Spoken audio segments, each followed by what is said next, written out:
Introducing Issa Ishaq. Issa is 19 years of age, a student, and the creative director of Fuddle Clothing.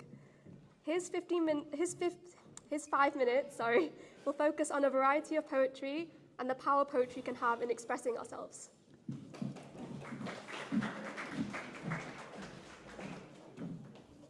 Assalamu alaikum wa rahmatullahi wa barakatuhu.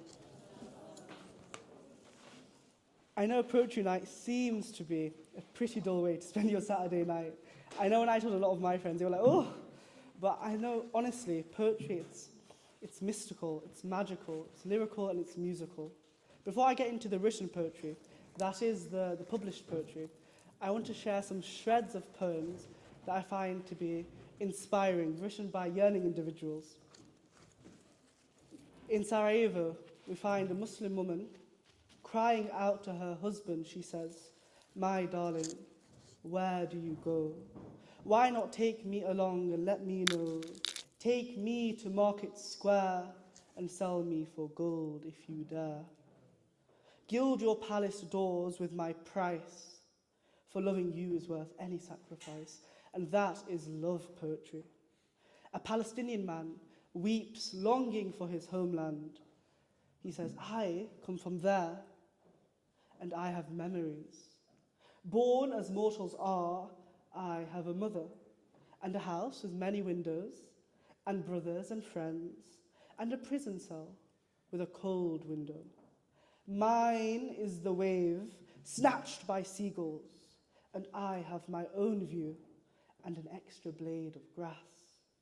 Mine is the moon at the far edge of the worlds, and the bounty of the birds and the immortal olive tree.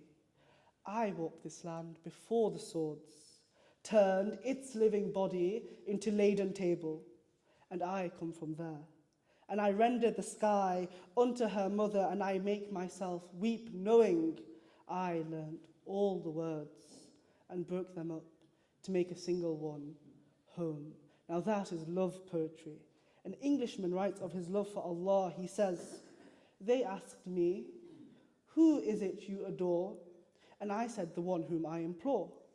They said, 'Describe his face to me.' I said, 'Beyond what eyes can see.' They laughed, 'A love unseen is blind.' I wept. True love is soul, not mine." Now that is love poetry. Poetry is what the heart desires it to share. It is not platform for victimhood, nor vigil for suffering. It is what we make it to be. And the best of poetry is that of love poetry, of heartiness and of joy. Poetry defines who we are, not who we were. It manifests good over malady. It shows us where we stand in this small world. And my final poem is dedicated to that. We, this people, on a small and lonely planet, travelling through casual space, past aloof stars, crossing indifferent suns, to a destination where all signs tell us it is possible and imperative to learn a brave and startling truth. And when we come to it, to the day of peacemaking, when we release our fingers from fists of hostility and allow the pure air to cool our palms, when we come to it, and the curtain falls on the minstrel show of hate, and faces sooted with scorn are scrubbed clean. When battlefield and coliseum no longer rake our sons up from the bloodied and bruised grass to lie in identical plots of foreign soil. When the rapacious storming of home and the screaming racket in the temple have ceased. When banners of the world tremble stoutly in the good clean breeze. When we come to it and we allow the rifles to fall from our shoulders and dress the children in flags of truce. When landmines of fear have been evicted and ritual is not performed by the incense of burning flesh and childhood dreams are not kicked awake. When we come to it, then we confess that not the pyramids with their stones set in mysterious perfection, nor the gardens of Babylon hanging in eternal beauty in our collective memory. Not the Grand Canyon kindled into delicious colour by western sunsets, nor the Danube flowing its blue soul into Europe. Not the sacred peaks of Mecca stretching in the rising sun, neither Father Amazon nor Mother Mississippi, who without favor nurture all creatures.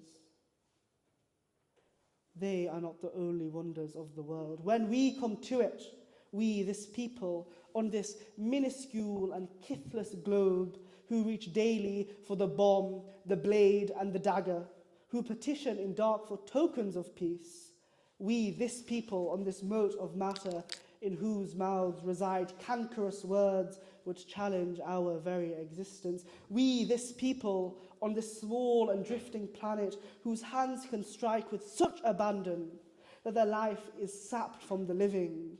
The haughty neck is happy to bow, and the proud back is glad to bend. When we, this people, come to it, on this wayward floating body, created of this earth, on this earth, can fashion for this earth. When we come to it, we must confess that we are the possible. We are the truest wonder of this world. That is when, and only when, we come to it. Jazakallah. Assalamu alaikum.